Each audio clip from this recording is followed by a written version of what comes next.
Knowledge and Power Podcast Live with your host, Tony Redfro, and my co-hosts, Madonna Sherwood and Francis Larkins. Knowledge is Power Podcast Live starts now.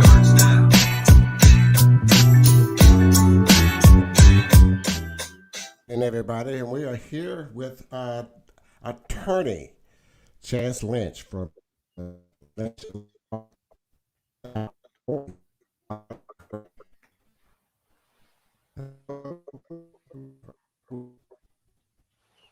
Hello.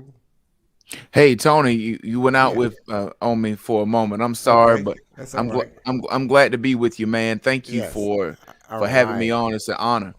All right, I'm gonna hold on for a second and get a shout out to some of our listeners right now. Hello, Dolores Moore Smiths.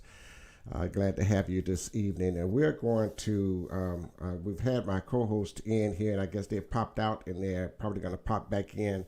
But Attorney Lynch, we want to dive right into this message here tonight. You are the attorney for Christopher Shaw, who was injured in the care of the Beaumont Police Department and the Jefferson County Sheriff Correctional Office facilities. And I want you to help us to give us a timeline on what happened, how it started, but just to give your spiel. So, LaDonna, I kind of introduced Attorney Chance, but I'll let you go ahead and get Let me make sure I'm on my computer now. Can you guys hear me? I can hear you and see you. Okay, perfect. So we're super excited about our guest tonight. We have Attorney Chance Lynch, and the NAACP has been following this pretty closely. We've actually submitted several letters requesting the release of that video footage that paralyzed Christopher Shaw.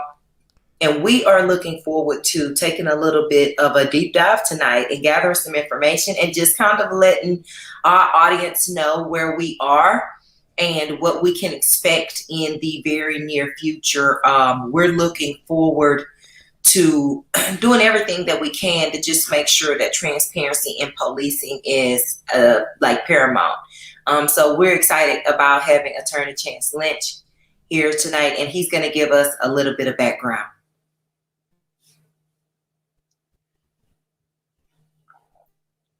Tony, did you want me to jump right on in? And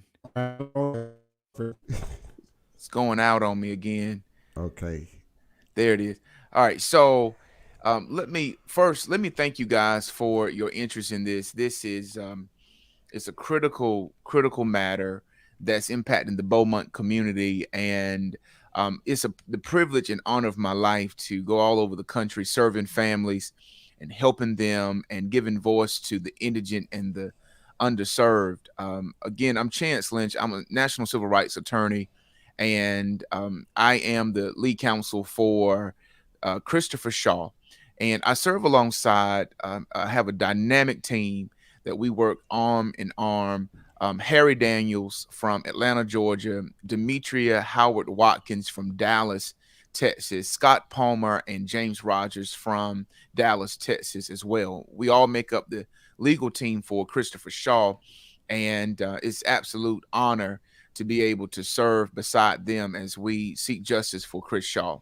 On June 12th, 2021, Chris Shaw, a 41-year-old native of Beaumont, Texas, who worked as a cook in a local hotel, was arrested for public intoxication. Public intoxication is one of those charges. I'm a former district attorney in North Carolina, so I used to be a prosecutor. I've served as a defense attorney for over 10 years and civil rights attorney. And public intoxication is just one of those charges where the person is usually arrested and detained so that they can be protected and they won't hurt themselves. And so he was arrested for public intoxication by the Beaumont Police Department. What happens is a series of events. After he was arrested, he was taken to Baptist Hospital and then taken to the Jefferson County Jail. When he got to Jefferson County Jail, he was escorted inside by the Beaumont police officer along with 3 other Jefferson County correctional officers. When he got inside of the jail, on the video that we've been able to see, you will see Mr. Shaw is detained and restrained by 3 of the Jefferson County correctional officers, and the Beaumont police officer escorts him inside as well, and he's present. There is an officer on each side of Mr. Shaw. He's up against a wall, and there is one officer that is mostly in front of his body. The Beaumont police officer reaches beyond. There is something that he's holding in his hand. He takes it and he tosses it across the room, and he snatches Mr. Shaw out of the custody and control of these correctional officers. When he snatches Mr. Shaw out of their custody, and I don't know if I said this, but let me make this thing plain. Mr. Shaw's hands were handcuffed behind him the entire time. From the time that he arrived on the campus of the Jefferson County Correctional Facility, his hands were at all times handcuffed behind his body. And so when he gets inside, the officer snatches him out of the custody of these correctional officers, and he literally flips his body over in the air, causing him to land on his head on a concrete floor. You see his body go limp. LaDonna, I was talking to LaDonna about this, and I have seen a number of police videos and camera footage. Sadly, I've seen brothers and sisters die on camera at the hands of the police. I thought I was witnessing a murder. I thought I was witnessing a death. His body goes completely limp while he's lying on that floor. Ambulance is called. The ambulance comes, they pick him up. He's taken back to Baptist Hospital. In Baptist Hospital, they release him and says that there's nothing wrong with him. They release this man who was just body slammed, who is completely limp. He returns back to the Jefferson County Jail. And when he gets back to the Jefferson County Jail, you can see this same police officer, along with another police officer, wheeling him in a wheelchair. And he's actually holding up Mr. Shaw's legs so that his legs do not drag the ground while he's pushing him inside the jail. They literally have to hold his body up so that they can change him. And subsequently, Mr. Shaw lies in a cell on the floor for over 18 hours in his own urine. For over 18 hours in the Jefferson County Jail. No one helps him. He lies there without any ability to move. And eventually, after 18 hours or more, ambulance is called. He's taken to St. Elizabeth's Hospital, and several hours after being there, he undergoes emergency surgery, where they learn that he's had several fractures and breaks in his spinal cord, breaking his neck and several areas of his spinal cord, leaving him paralyzed from the chest down. Now even today, after undergoing all those surgeries and being released, he still cannot walk. I got a question. I want to stop you. I hate to, but this is what I do. So I need to get some clarity. Sure. So let's make sure. Goes to Baptist twice? Goes to Baptist twice. Before they bring him to Jefferson County, they bring him to Baptist. They bring him to Jefferson County. The incident occurs. They bring him back to Baptist, where he's brought back to jail, lifeless or not moving, and he stays there. So let me ask you, just on a side note, is the hospital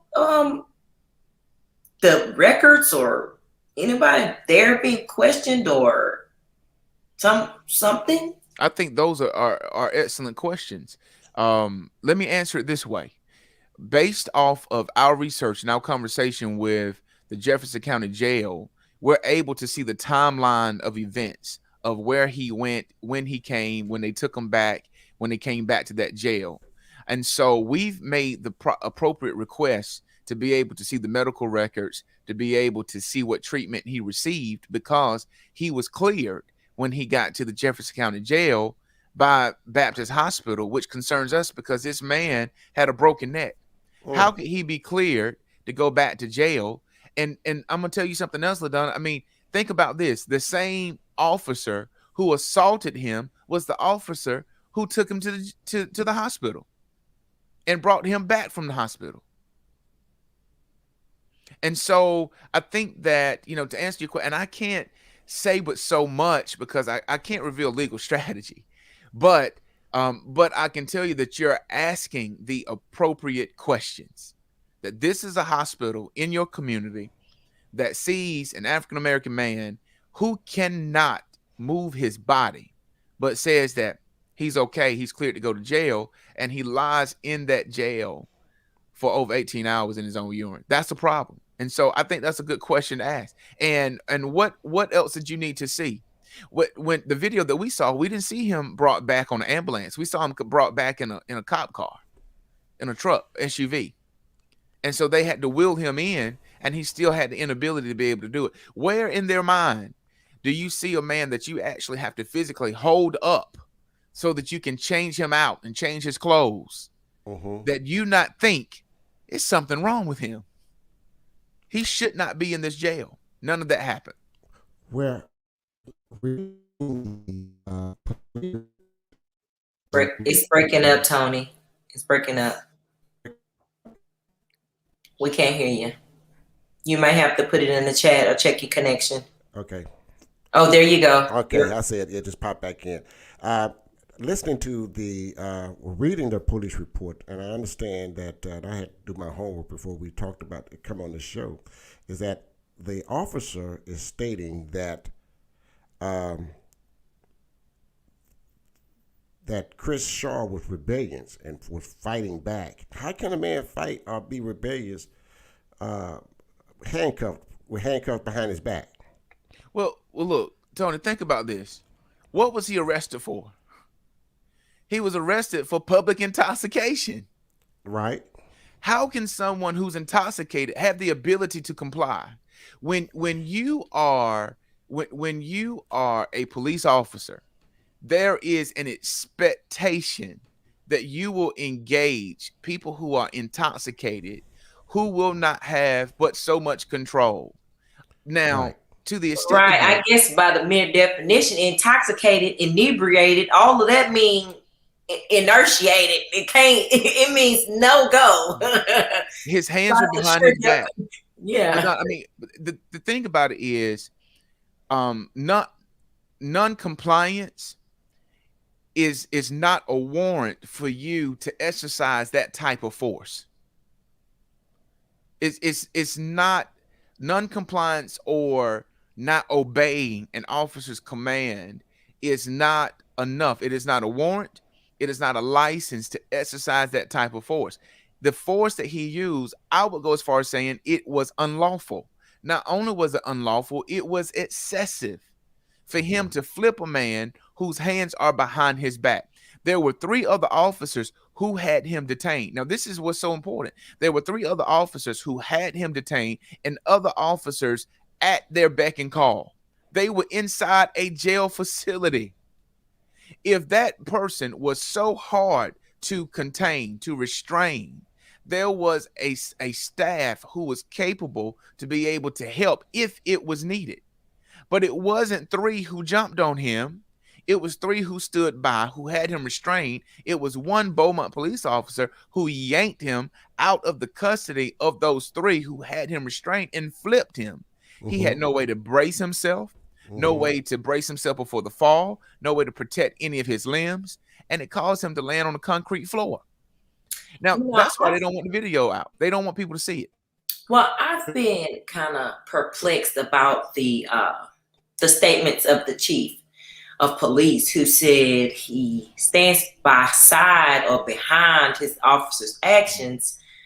As a public relations person, I just feel, and this is just me speaking my mind here loosely as we're on the podcast, I think as a chief, oftentimes when we're not there, it's better to say less is more, but to say you stand behind an officer whose actions like you said, we're in the company of other officers who did not do the same action, then it's kind of like, he would have almost done better saying, the officer's actions are questionable and we're going to improve our sensitivity training, or we're going to reevaluate the way our mechanism for handling people that are intoxicated. Any number of wording could have been used to kind of assuage the situation, whereas this language seems a little bit more poignant and invective towards other people. In other words, you have no sensitivity or compassion for the actual instance because somebody's intoxicated or not responding appropriately to be paralyzed and then charged with assault on somebody who's walking around seems a little bit out of place, I would say. Well, LaDonna, I would go as far as saying that this police chief, his response is not a surprise. And I'm going to say that. I'm going to tell you why I say that. I've done my research on Beaumont.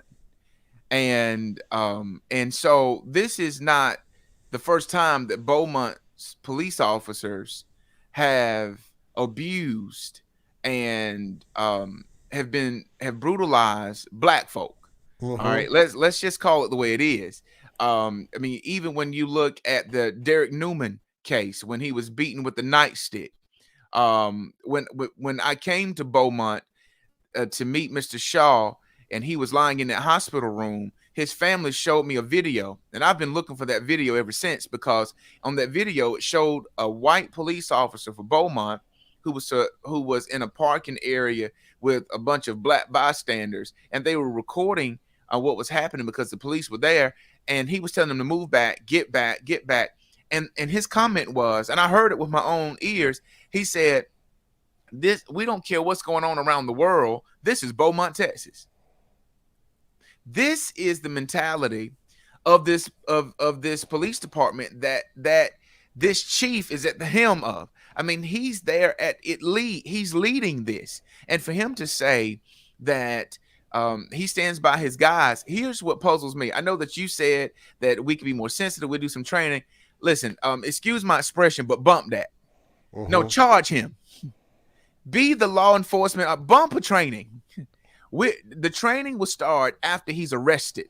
Right. The training will start after he's prosecuted. And my theory is, and I'm just going I'm saying their public relations department, right, I'm certain didn't direct him to say what he said, because that was just the most insensitive comment that you could have made at a time like this. I'm saying from a PR perspective, you could have spent that jargon into anything you wanted it to be, instead to just say, I stand behind the action of my officers. You should have said some type of, you know what I mean? You should have gave us. I'm doing an investigation. We're going to do an internal affairs. Right. Anything. We're reviewing the like video. I say, give me something. We're doing some training. We're going to do this. We're going to do that. We're working on it. Well, let me ask Attorney Chance this, Lynch. Have anybody seen the police body cam? No. Not well. Let me say this. I said that quickly, but let me put it this way. We have not seen it. Now, who the chief has allowed to see, I'm not sure. But we've written a letter asking to inspect it and for it to be released. The only response that we've gotten from him, from Jimmy Singletary, is, I'm turning this over to my attorney. That's it. He has not given us a chance to be able to come in to view it. We don't know what and who has seen it. We have seen the surveillance camera at the jail. Zena Stevens, the elected sheriff, has allowed us to come in. We've seen it. We've looked at it. I mean, over and over, we've been able to look at it from different angles, and it is clear. It's clear to us, and it's clear to those who have seen it, that Mr. Shaw did not make contact with his officer. There was no contact made. Well, let me ask you, why is it then that the Christopher Shaw is being charged with assault of a police officer? Because that's charges that he's been brought up on, and we think it's being strategically charged as far as, I mean, the gentleman, if he was assaulted, I'm not sure if you have any knowledge, but did he present any injuries or anything that we may not be abreast of? Can you enlighten us? So the only thing that our team has read is that he gave either an affidavit or a written statement, or he gave testimony to the grand jury that I think that maybe he scraped his arm or something. The only That he thing probably did himself. that That he well probably did it. I'm just gonna be real. Let's and not to cut you off, Lawyer Lynch. I'm just gonna be straight up. We all know what this is. If it looked like a duck, it quack like a duck, it's a damn duck. Okay? At the end of the day, they have done some egregious acts to this young man. Then on top of that, they want to turn around and retaliate against him when he turns around and seek legal counsel from 2 national civil rights attorneys. Come on, it don't take a rocket scientist to read this play what they're doing. But just know, Beaumont, you about to be on national news because we're not going to play with none of this. We want all the videos from not just Beaumont PD, we want it from Jefferson County, and you're going to unleash it. Because at the end of the day, transparency needs to be brought to the community. That's what needs to happen. With Dr. Matthews, understanding that Attorney Lynch is saying that he has seen the Jefferson County Sheriff Department have shown him the videos. They've looked at it at all angles, and so I understand. But he's seen it. Now let's be clear. What happened with George Floyd? What happened with Breonna Taylor? Right? Those videos the community were able to see in plain sight. And what happened? See, they do not want the black folks to come together and create a situation. So they doing this strategic. But they might as well get ready because the civil rights, big wigs, they got their eyes fixed on Beaumont. Well, you know, Dr. Matthews, I think the point that she raised is true. We absolutely believe that it's retaliatory. We think that what they did was retaliatory. The only time when Mr. Shaw when he arrived at the Jefferson County Jail the first time, not after they broke his neck and took him to the hospital, the first time with his hands behind him, we saw when they were outside going in, where it looks as if the officer was trying to flip him then, and he was unsuccessful. And at that point, we saw that they both fell on the ground. Now, and then the other officers came out. Now, to your point, Tony, to answer your question, I'm sorry, I didn't mean to cut you off. That's okay. But if they both fell on the ground, the only thing in our mind is that he's using, when they both fell on the ground, a means of saying, oh, well, I was assaulted because I fell on the ground at the same time. There was no overt action by Mr. Shaw that we have seen where he could lie. No kicking, no punching. Well, no punching. No. His hands were behind him. We didn't see where his legs made contact. We saw at one point when he was with those other officers that he may have become irate. They had him detained and restrained. It looks like his leg may have gone up, but no one came in contact with the leg. It wasn't even up enough to be able to make a kick at someone. And you got to remember that 3 officers are there. So for an officer, the question you have to ask, was there enough for him to believe that his life was an imminent threat or imminent harm was present, with 3 other officers having this man detained while his arms are behind his back and he is restrained, that he had enough time to take what he had in his hand, toss it, grab him, yank him out of the custody and control of people who already had him detained, to flip him? What was the cause during that time for that to happen? Well, see, the enemy threat was actually to Mr. Shaw, because how you gonna run around and you are detained and handcuffed? How you gonna jump from a public intoxication? How can you jump from a public intoxication to now you paralyzed? That don't make sense. Well, you know, that's why we've been saying we wouldn't have to describe what's on that video if they would just release it. You know, you wouldn't have to rely on my recollection of it if they would just release the video. Right. I would have all these questions if did he kick anybody? Did he punch anybody? Did he do this? Did he do that? We would. And my theory, my theory on that is, like you say, with the retaliatory charge, I'm assuming this is the ongoing investigation that's impeding the release of the video. Am I correct? Yes, that's what they're using as a basis, saying that there is this investigation because he's being charged, etc. And we will be able to get the videos through criminal discovery. The law requires, there's a case called Brady v. Maryland that says that we're able to get discovery we have made the appropriate discovery request. We have not had that honored yet by the district attorney's office. So I know that Sheriff Zena Stevens, she has the video, but the district attorney also has the video. And so the district attorney could release it if he wanted to. But you have a system here where the counsel for the sheriff is in the same office as the elected district attorney. That's right. That the elected district attorney works with the Beaumont police chief and his officers on a 24/7 basis with prosecuting cases, and you have friends having to investigate and hold the other friend accountable. That's it. That's it.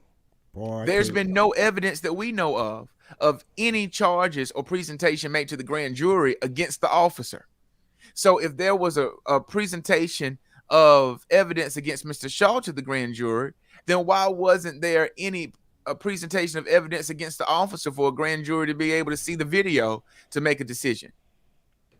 These are questions that the community have to raise. Okay, I got a question then, because I'm gonna tell you how that video came in. The video would actually came in and it was showing that the police officer was in the right. They would have had no problem showing it. But clearly, we know, based on your recollection is that this officer was clearly in the right. So that's why they're not going to try to release the video. So that's why they're going to try to make you guys go all these rules, and then we're going to have to do all the stuff that we're going to have to do in this game. And that's interest. Corruption. If y'all could recap, it was kind of breaking up. Right. I couldn't make out everything that she said that she was saying. I heard corruption right at the end. Candace, Dr. Candace Matthews, you have so much noise in the background. We can't quite hear you clearly, and you I don't know if you're traveling or whatever, but we can't hear you clearly. But if you can repeat that again, please. Okay, can y'all hear me now? Yes. Okay, so basically what I was saying is that if the video would have showed that the officer was justified in the right, then I guarantee we wouldn't have the issue having the video. But clearly, as the recollection that Attorney Lynch has shared with us, it clearly shows that this officer was in complete wrong and it was complete police brutality. So that's why they don't want to release the video. You see what I'm saying? So clearly, as we all know, what we see here is corruption. This is what it is, and it needs to be uncovered. We need to have transparency. We need to have accountability, and then we need to have Chief Singletary. They need to take his T-close license. They need to take all of them and get a whole new thing over again. And that's my point, and I'm sticking to it. And I said what I said. Okay.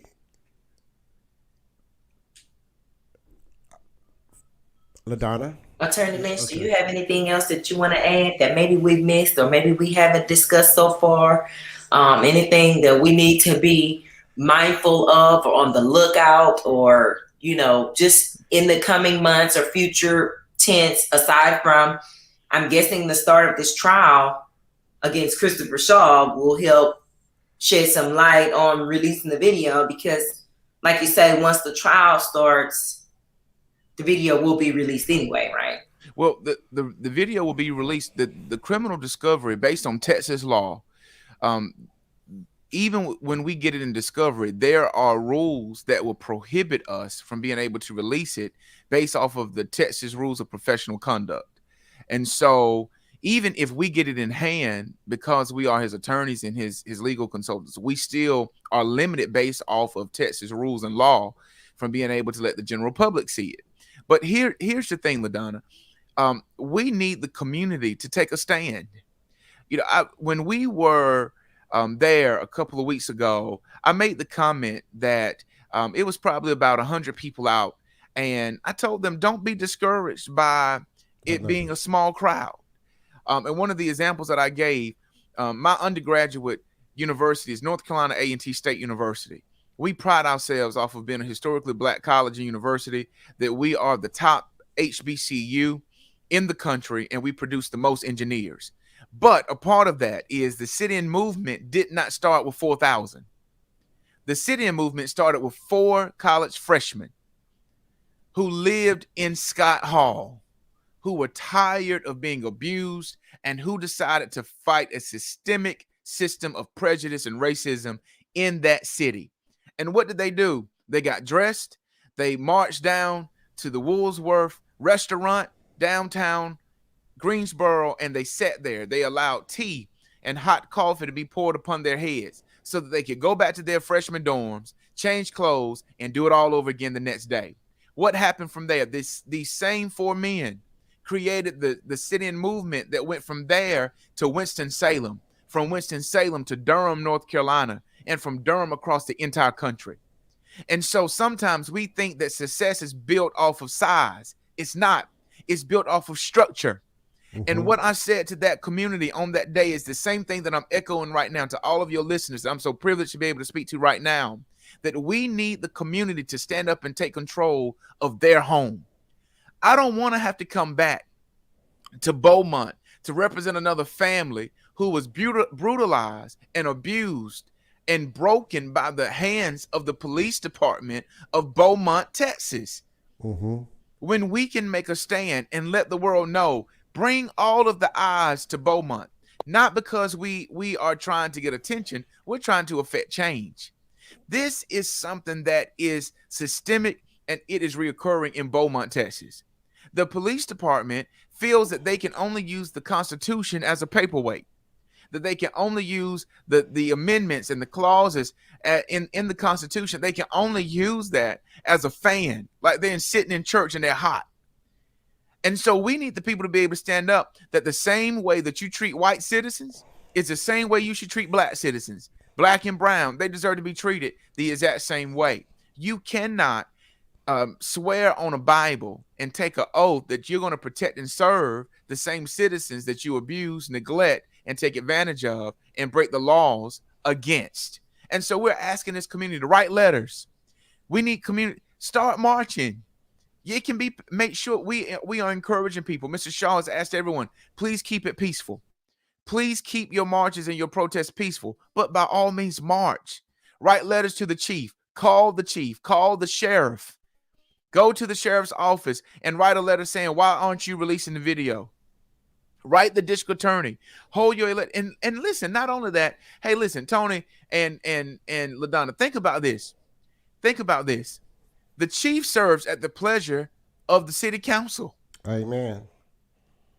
So why is the chief allowed to stand up and say, I stand behind my men, and no city council member has anything to say?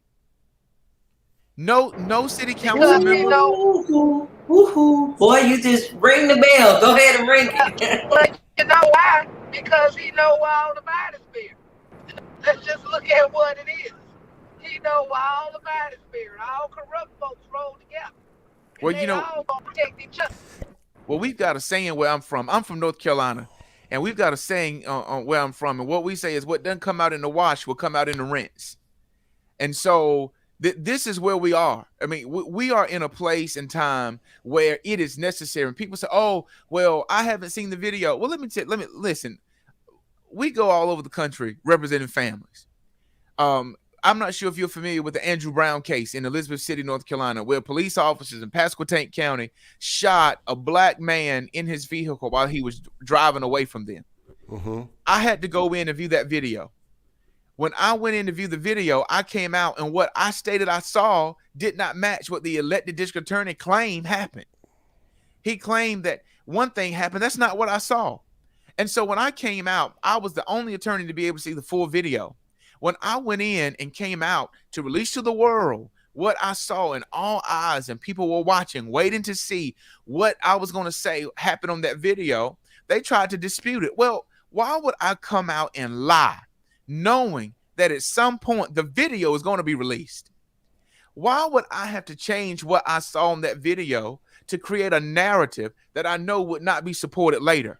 Some people say, oh, I haven't seen the video. Well, you can't see air, but you still breathe it. You can't see God, but you still believe. So what is it? What you need to see is this. You don't have to see the video. All you have to do is see Chris Shaw. All you have to do is see him in that wheelchair. And you compare a man who weighs probably 150 pounds wet, sitting in a wheelchair, compared to a man that's twice his size, who carries a gun and a taser and a badge. And you know that he was flipped over, landing on a concrete floor with his hands behind his back, while that man was able to get up and walk away and go home to his family, while you've got Chris Shaw, who's at home tonight and he needs help getting up to get to the bathroom. He can't even use a lavatory without assistance. He can't get dressed without assistance. He can't feed himself. He has a newborn grandson that he cannot get up and play with and run behind. He can't change his grandson's diaper because the same person that took an oath to protect him is at home with his family. And you say that you need to see the video? Don't worry about the video right now. Let's just take a look at Mr. Shaw. Think about what his Christmas is going to be like. Let's think about what his Thanksgiving is going to be like. And you know the difference between George Floyd, Breonna Taylor, Eric Gardner, all of these people, and may God rest their souls with all that they've had to endure and what we've been able to witness their death. Here's the difference between them and Mr. Shaw. Mr. Shaw survived to tell the story. He's here. We are able to see firsthand. We don't need anybody to tell us what they think happened. It's not an autopsy. We don't need a pathologist to tell us what happened. We have the living proof of police brutality in the person of Christopher Shaw. And we're angry. We're upset. And Beaumont should be upset too. Amen. I believe. And you know what I've been hearing is, because we keep our hand on the pulse of the community. What we've been hearing mostly is, oh, I don't like what happened. I don't support or condone what happened. Well, if you don't like it and you don't support it and you don't condone it, I guess it's just because it's not at your door that it's really not that important.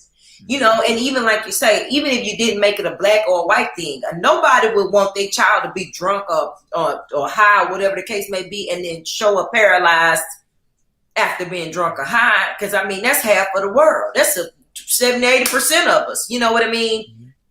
To say I don't like it is really not enough. You're right. We've got to get involved. We've got to do something. Some of us have been accused of speaking out of turn or not getting all our facts together, but we want to be found doing good, for goodness sake. We want to be found doing something instead of doing nothing, sitting on our hands. We also want to be found knowing that this injustice to Christopher Shaw could have been any one of our anybody, family members or person. Yep, it could have been anybody.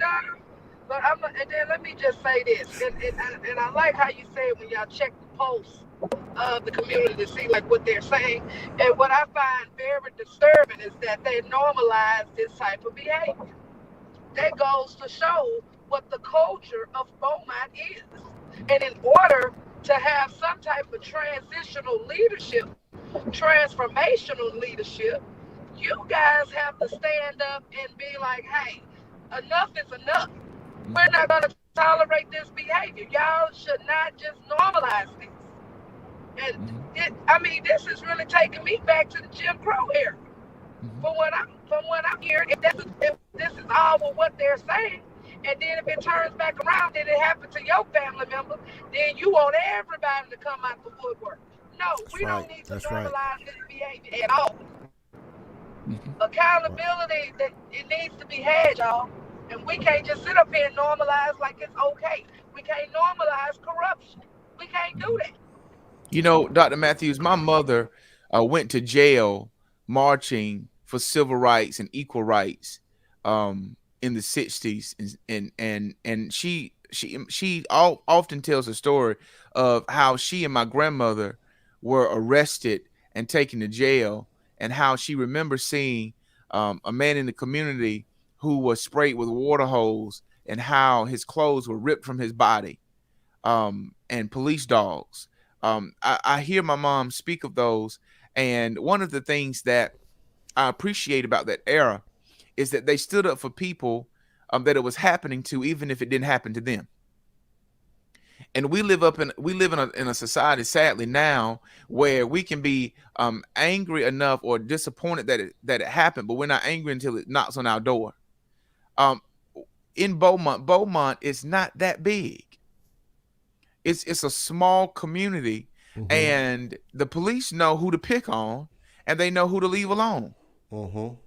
And anyone who can see a man at 41 who was able-bodied, 41 years old, that's a young man that's able-bodied to be able to get up and walk, who would sometimes walk to work and can no longer, can barely even adjust himself in his own bed because he was publicly intoxicated. That's a problem.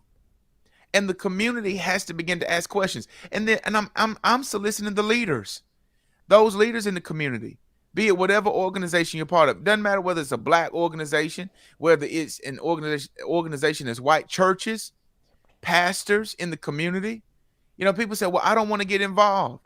Well, I'm also a pastor. And Micah, the book of Micah, it says, what does the Lord require of you? That you act justly, love mercy, and walk humbly with your God.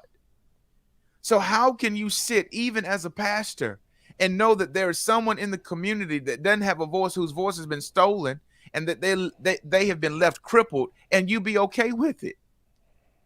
Or act as if us requesting or requiring the video is some kind of way an injustice to, or we're targeting police, or we're not targeting police, and we're not against police, but we are against things that are wrong. I heard you say the other day, Martin Luther King said, injustice anywhere is a threat to justice everywhere. This is true. This has nothing to do if it was a black kid or white kid, and I say kid, but black man, white man, whatever.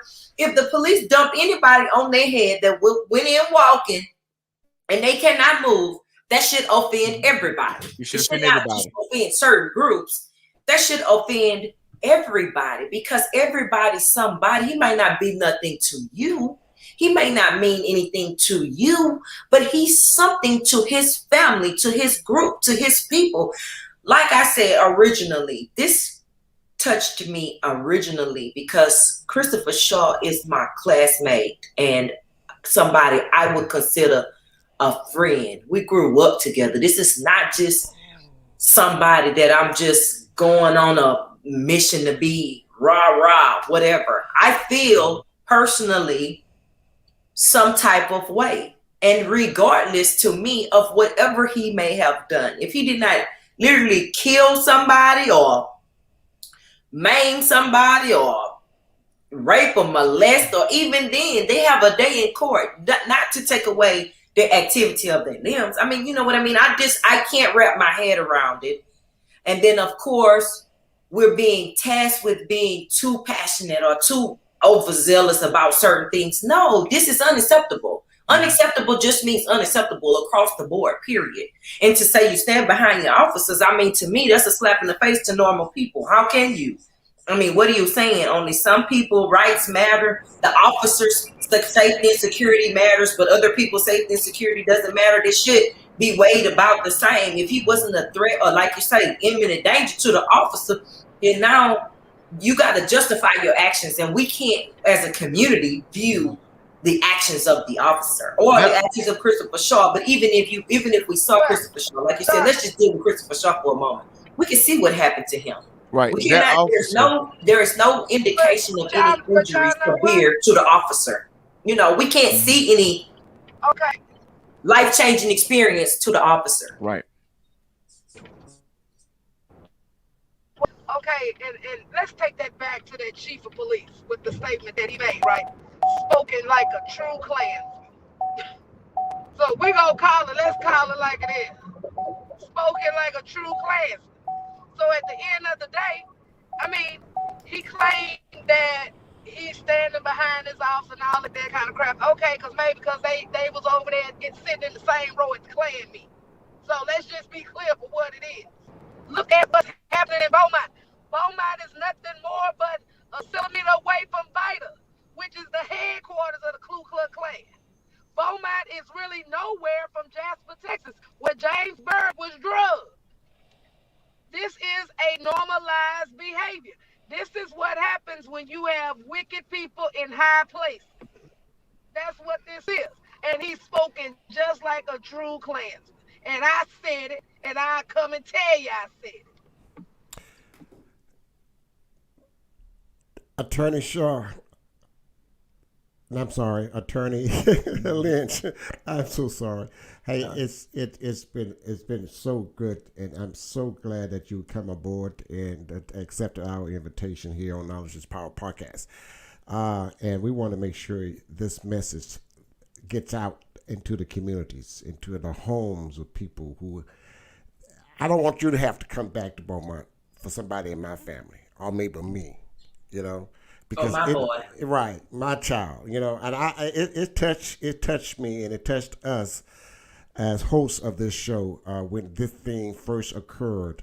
And the only thing that upset me the most is that the Beaumont Police Department tried to sweep it under the rug. And you know, Tony, when we had that show and I was on here talking, I was on here going, we were at the time were the only group that had called it out for what it was. That's we right. were the only group that kicked it off. They got the phones ringing. Because if we had not got involved in it and started digging in it, they would have swept it under the rug and called it, and it was a cover up.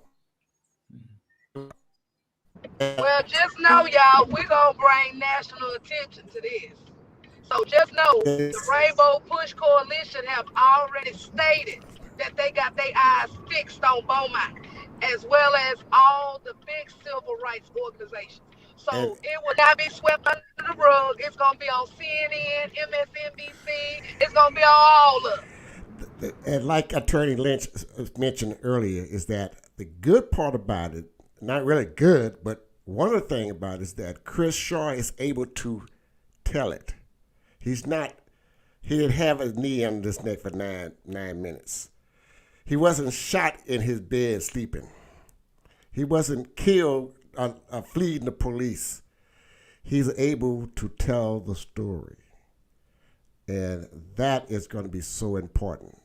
And we must stay on top of this, and we must continue. Tony, do you have any comments or questions that we need to address before we let them go? Well, I mean, unless you want to go to the comment board. I just wanted to make sure we're not leaving no audience out that wants to know something that we haven't asked. Yeah, I think so. Let's go to the brand board and see what we've got here. I know we have a tournament coming.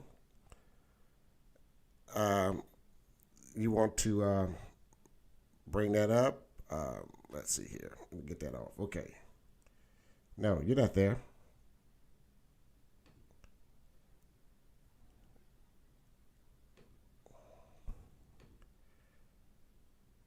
I think you're muted. Oh, yes, I was muted. I'm sorry. Yeah, okay. I was steady talking. All right. Go ahead. Oh, anyway, we have the first annual Lafayette Spivey Golf Tournament with the NAACP. You can register now. I think it's just regular registration because early registration ended on September the 20th. But this is going on October the 9th, which is, I think, next weekend. So you want to get registered. You want to do it now. You can do it at NAACP on Facebook or NAACP.com. I think it's Beaumont.com.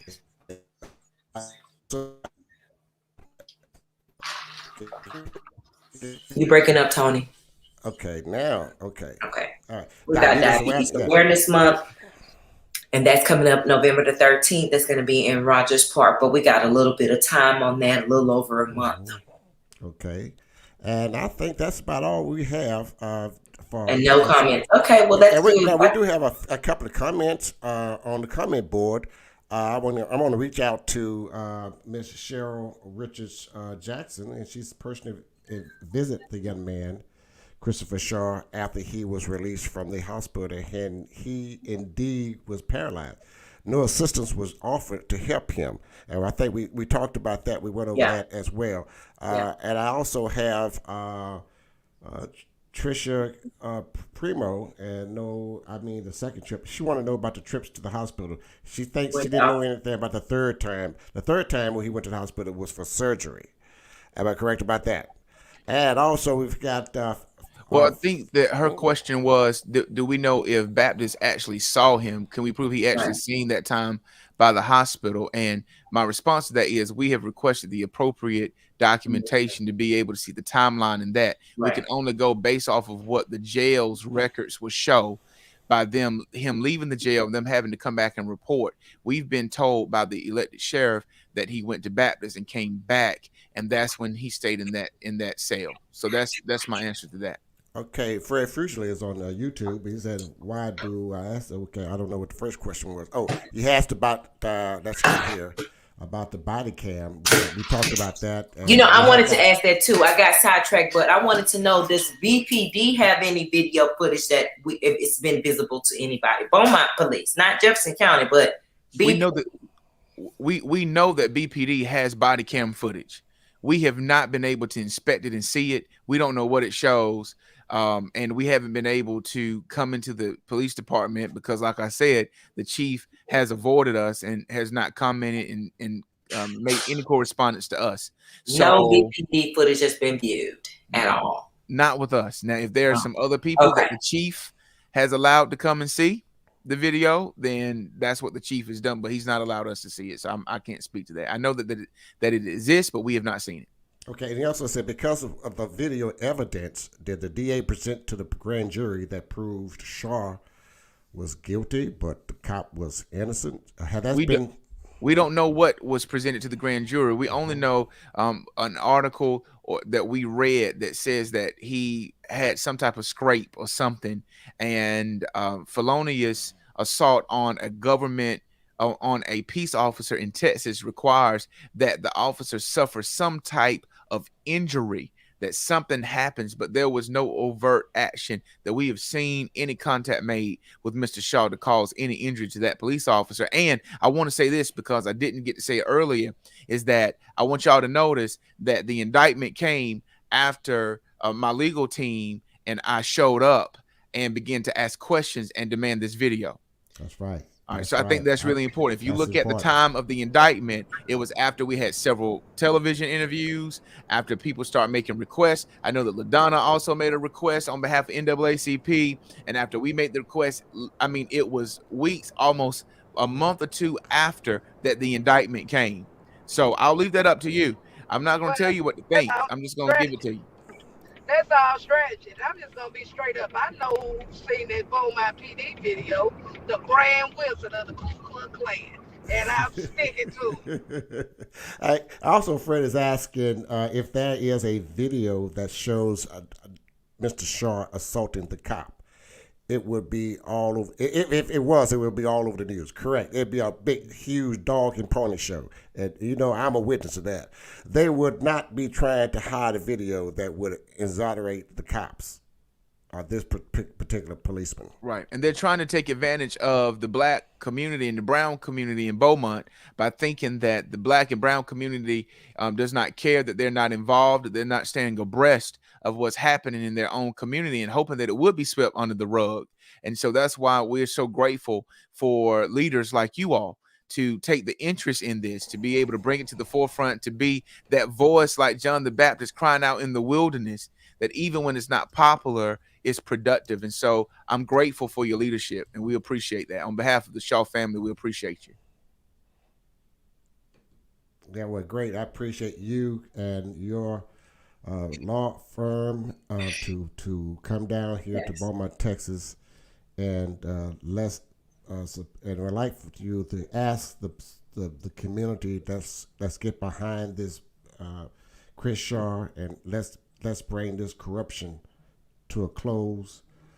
Also, we want justice for Chris Shaw. That's right.